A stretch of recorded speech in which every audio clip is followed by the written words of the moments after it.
Welcome to my another blog video. Let's go everyone. সালামু আলাইকুম everyone, সকলে কেমন আছেন? আশা করি অনেক ভালো আছেন। আজকে আমি আসছি আমাদের ভুট্টার জমিতে ভুট্টা উঠাইতে। এটা নাটোরের চলন বিলের একদম মাঝখানে কাউয়া টিকরি আছে, সিংড়ার সেই কাউয়া টিকরির কাছে পিছনে আমাদের ভুট্টার জমি। এই যে এটা আমাদের ভুট্টার জমি। এটা ভুট্টার জমি অনেকটুকুই ভাঙা হয়েছে, অর্ধেকের প্রায় কাছাকাছি গেছে। ওই যে অত দূর গেছে,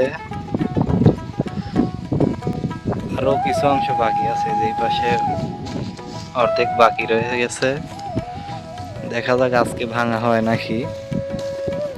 আকাশের অবস্থা তো খুব খারাপ, মেঘলা মেঘলা আবহাওয়া, এই জন্য একটু ভয়। অনেক ভুট্টা যদি ভিজে যায় তাহলে তো সমস্যা।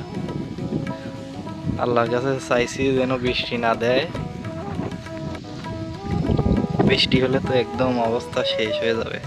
আমি বৃষ্টির কথা বলতে না বলতে ইতিমধ্যে বৃষ্টি শুরু হয়ে গেছে। তারপর কাজের লোকগুলো সবাই এক সাইডে এসে বসলো। বৃষ্টি থামার পরে সকলেই বলল তাহলে এই ফাঁকে আমরা খাওয়া দাওয়া সেরে নেই। খাওয়া দাওয়া শেষ করে তারা আবারও ভুট্টা ভাঙার কাজে লেগে পড়ে। মাশাআল্লাহ, এবার ভুট্টার ফলন হয়েছে অনেক ভালো। আমিও তাদের সাথে কিছুক্ষণ ভুট্টা ভাঙার পরে রেস্টের জন্য এখানে এসে বসি। তারপরে দেখতে পাই আমাদের ভুট্টা ভাঙতেছে জন্যে এই দেখেন আমার দাদা মুরব্বী মানুষ কত দূর থেকে চলে আসছে। এই যে আসতেছে, হ্যাঁ এই জায়গা। তারপরে আমি ভুট্টাগুলোর ভিডিও করতেছিলাম। কি সুন্দর হয়েছে ফলন, মাশাআল্লাহ। এইবার বিলে সকলের ভুট্টাই মাশাআল্লাহ অনেক সুন্দর হয়েছে, শুধু আমাদেরটাই না। তারপরে আমি আর দাদা কিছুক্ষণ জমিতে ঘোরাঘুরি করছিলাম এবং দেখতেছিলাম কাজের অগ্রগতি কেমন। এবারের ভুট্টার কালার এবং সাইজ প্রায় সবগুলোই একই রকমের। এবার আমরা দাদা নাতি সামনের দিকে কিছুটা এগিয়ে গিয়ে কাজের লোকদের কাজ দেখতেছিলাম এবং তাদের সাথে নানান ধরনের গল্প করতেছিলাম।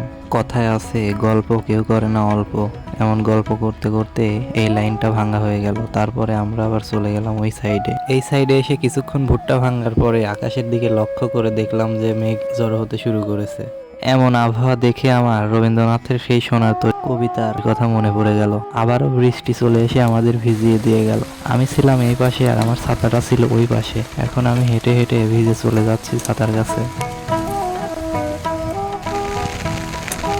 বৃষ্টি চলে আসলো, মুষলধারে বৃষ্টি হচ্ছিল। বৃষ্টিতে ভিজে ভিজে এই সকলেই কাজ করতেছিল।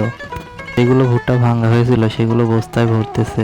তখন আরো জোরে বৃষ্টি আসার কারণে ভুট্টা প্রায় ভিজে গেছে। তখন সবাইকে ভুট্টা বস্তার মধ্যে ভরতে নিষেধ করলাম, কারণ এই ভেজা ভুট্টা যদি বস্তায় ভরা হয় তাহলে ভুট্টাগুলো গরম হয়ে নষ্ট হয়ে যাবে। এইদিকে আমার দাদা বসে থেকে কাজগুলো দেখতেছে। যেগুলো ভুট্টা প্যাকেট করা হয়েছে সেগুলো বাড়িতে নিয়ে আসার জন্য গাড়ির খোঁজে আমরা বের হই, কিন্তু গাড়ি না পেয়ে আবার ভুট্টাগুলো ঠিকঠাক করে আমরা চলে আসি বাড়ির দিকে। পুরো ভিডিওটা দেখার জন্য সকলকেই ধন্যবাদ। ভালো থাকবেন সবাই, আল্লাহ হাফেজ।